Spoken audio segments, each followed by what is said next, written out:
voina chuan guitar lesson thar kan zir ho lenga voina kan zir ho le tur chu Zaii Hauchhum min hlan le la ti hla sakha guitar perdan kan zir ho wang helai d kan langa asanga g aniama a7 hi kan hmangte langa chuan b minor chuan d7 hi kan hmangtel thei bawk hetian kan strumang down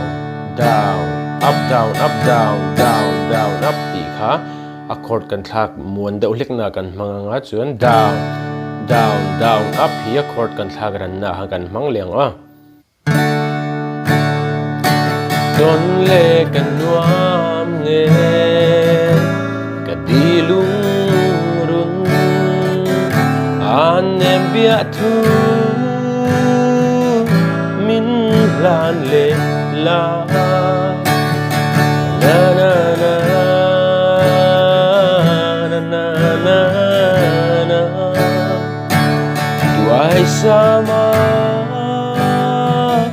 kim thei si lo tikhan la pum pui chu kan strum chu gang hlan an karam play min lenga uluk devin lo ngai thale don ne